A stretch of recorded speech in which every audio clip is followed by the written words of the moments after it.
Auslautverhärtung. Die Auslautverhärtung do të thënë është kjo për qëllim. Dhe shembulli I parë, siç e shohim, kemi der Flug.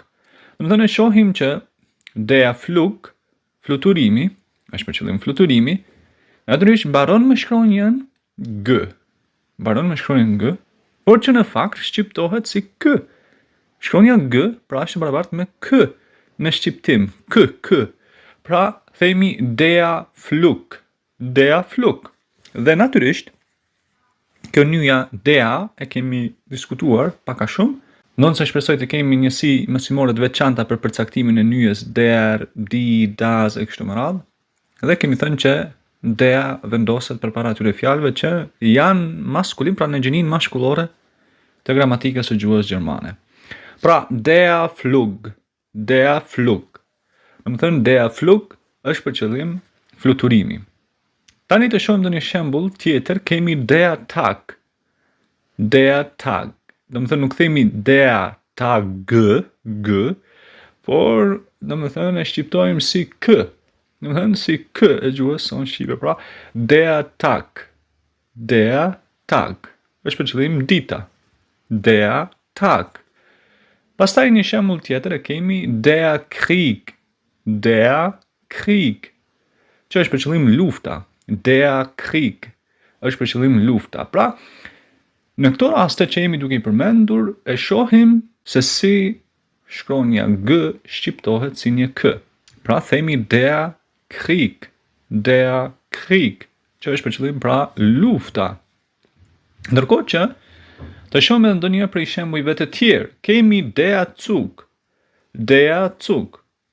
Pra, është për qëllim treni, der Zug. Kemi thënë pra Z, pra SZ, më falni, Z që është Z, pra e shqiptojmë si afërsisht si C e gjuhës shqipe. Pra në fakt është TS, pra si C e gjuhës sonë shqipe. Pra nuk themi der Zug, por themi der Zug. Der Zug. Pra der Zug është për qëllim e treni. Dhe edhe në këtë rast e shohim që G shqiptohet si K. Pra nuk themi der Zug, por der Zug. Pra, der Zug është për qëllim treni. Edhe në këtë rast, edhe në rastet që kaluan, në fund, pra, kishim bashkëtingëllorën G që shqiptoj si K. Ose ta zëm kemi der Weg. Der Weg. Rruga. Der Weg. Rruga. Një shembull tjetër mund të përmendim der Erfolg. Der Erfolg. Der Erfolg është për qëllim suksesi, dhe edhe në këtë rast e shohim që shkronja G pra shqiptohet si K.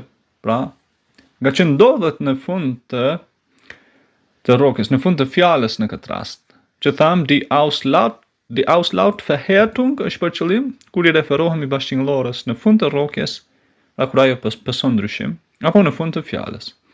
Der Erfolg. Der Erfolg është për qëllim suksesi. Natyrisht, për të pasur sukses, në këtë rast, në mësimin e gjuhës, duhet të kemi një metodologji të duhur dhe mendoj që ndër metodologjitë më të duhura është që ta jetojmë gjuhën.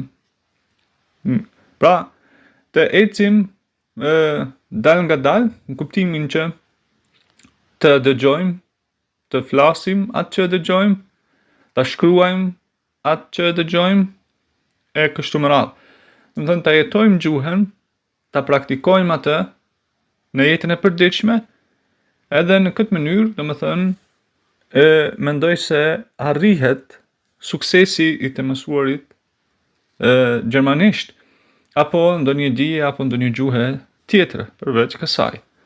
Dhe jo duke u nxituar dhe duke u ngutur, thjesht sa për të kaluar faqe dhe mësime, nga që gjërat në fakt siç është e ditur tani më, gjërat që mësohen shpejt edhe mund të harrohen shpejt. Prandaj gjuhën duhet ta jetojmë edhe të mos jemi të nxituar në mësimin e saj.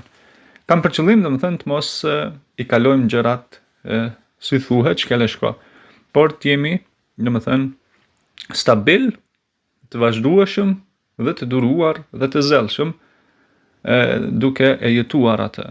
Pra, në këtë rast, der Erfolg. Der Erfolg. Pra, suksesi është për qëllim.